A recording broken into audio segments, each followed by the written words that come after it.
Lakota schools.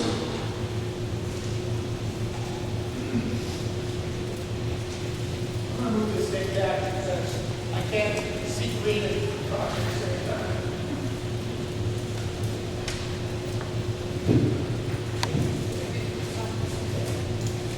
What I decided to do tonight is to tell you a little bit about the Lakota School District, and we're going to talk about, give you some information about the new superintendent, and just talk briefly about the candidates that are running in November for the school board.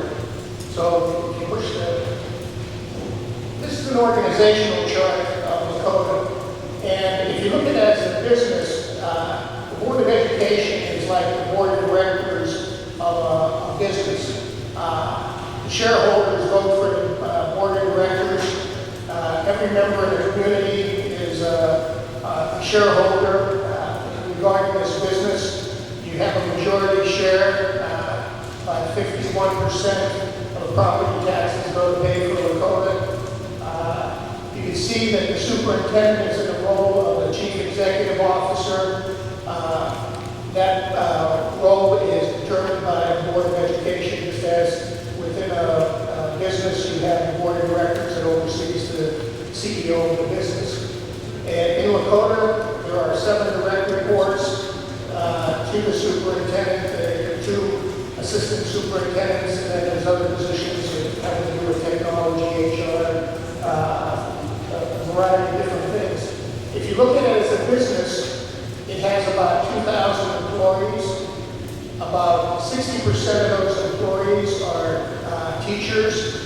The other 40% are either support people or administrative people. The business owns 24 buildings. The capital assets of this business is about $200 million. Their operating budget is in the neighborhood of $165 million a year. So it's a fair-sized enterprise. So I want you to think in the context of this is a business, because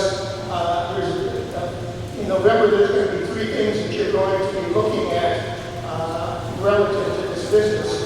One of the things about Lakota is subject to government oversight, and because it's a service industry, approximately 80% of its costs are personnel costs. And that 80% cost is protected by a strong union presence. So that's the environment that I want you to think about in Lakota. If you go to the next chart, this is the lady that just became the new CEO of Lakota, Dr. Karen Mantia. She has 35 years experience as an educator.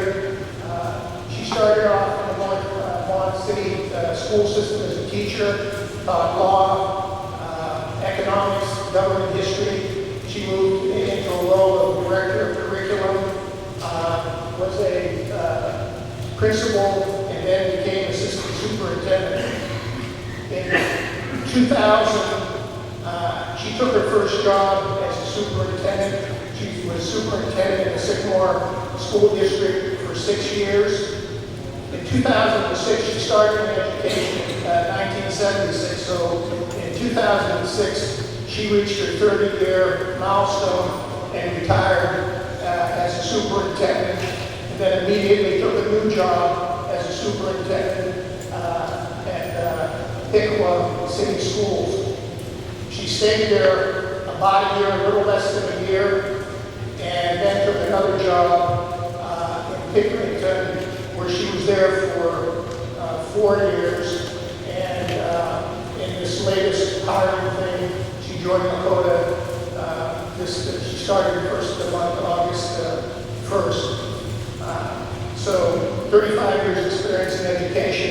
She's also done some professor work in Wright State and University of Dayton.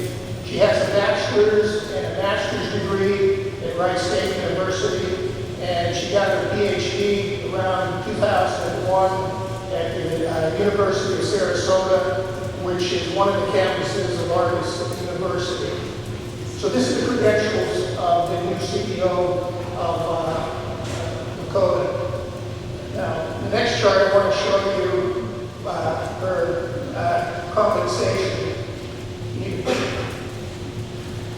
She's got a 5-year contract, and the thing that you had read in the paper that her salary is $165,000, well, that's just a part of the story.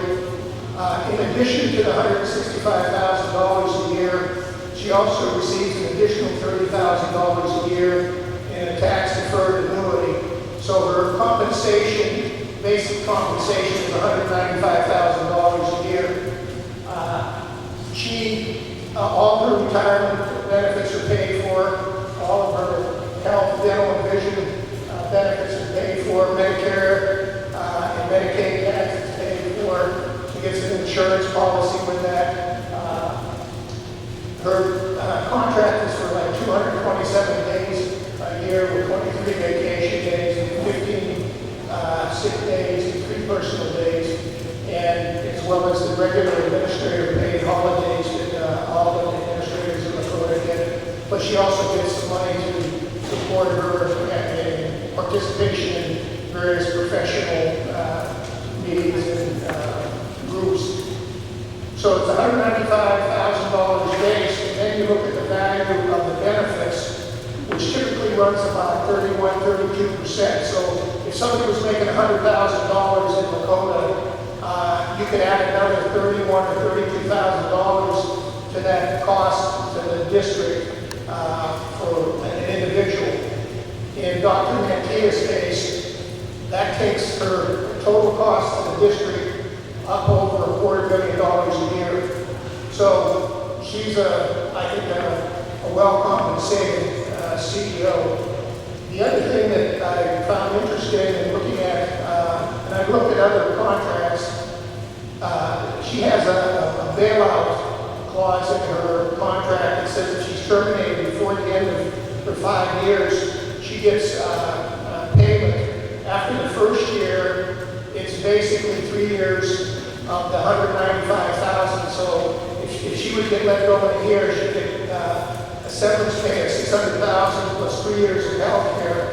And so it just gives you an idea of what was in the contract for Lakota. If you go to the next chart, here's some other things about her. While she was in Pickering, they were at continued improvement mode. She brought them up to excellence with distinction. Recently, she received a couple of awards in 2010, 2011. She's active in the community, and she also is recognized as one of the things that she favors is the 21st century learning, or the global leadership model, or the global initiative model, which is part of it has to do with trying to bring students up to compete in the new world. I haven't looked at all of that. There's some things that look good, and there's some things with multiculturalism and that I have a little bit of concern with, but that remains to be seen what that really means. Her doctorate thesis at the University of Sarasota had to do with why there was a shrinking number of superintendents. And basically, it boiled down to it's a tough job, and you don't get paid enough difference for the amount of work you have versus the other people within the school system. There's been some talk about how much they paid to recruit her. It was reported that it was $15,000. It turns out that they actually paid the agency about it was $40,000, and then there was another $2,266.54 for some advertising. So it wasn't all quite $50,000. The other interesting thing is about a year ago, her contract was coming up for renewal at Pickerington, and she signed a contract for a salary of $144,000, and the annuity there was $10,000. So her compensation was $154,000. A year later, her compensation, equivalent compensation, went up to $195,000. So in moving from Pickerington to Lakota, she got a $41,000 raise. And the last thing that I found interesting, she signed a contract with Lakota on June 16th to come on board. She had time remaining in her contract at Pinkerton. And on 12 days after she signed a contract with Lakota, she signed an amendment to her contract at Pinkerton. And the content of that contract was basically to nullify any cuts that she would have, basically, she would have had because of SG5, she would have had to pay a higher percentage of her retirement. And what they agreed to do is compensate her for whatever extra she was going to have to pay, so she would zero out in the amount of out-of-pocket she had. SG5 didn't affect her as far as that goes. Only other thing I wanted to say is, as shareholders, in November, you have an opportunity to vote for school board members, 2 of them, Paul Moore and Linda O'Connor, or their seats are going to become available. There are 5 candidates that are running. One is Julie Schaefer. She was a co-chairperson for the 4 Lakota levy this last time. Mark Ketterling, I believe, is a business person. He may be a member of the Lakota Tea Party, I'm not sure. Linda O'Connor is looking to retain her seat. There's a Lucas Stephen Hall. I don't know anything about that person. And then the last one is Jamie Green, who was on the school board. I think she was school board president. In the last election, she lost out. She came in 4th place, and so she's running again. So come November, you get to vote on the board of directors. You get to say something about SB5, which has to do with the union presence and how you want what opportunities you want to give to the school board. And you have the levy. You don't get to pick your shares, but you get to kind of say how much you think the value of the business is and how much you want to pay for your shares. And I just wanted to present it in this context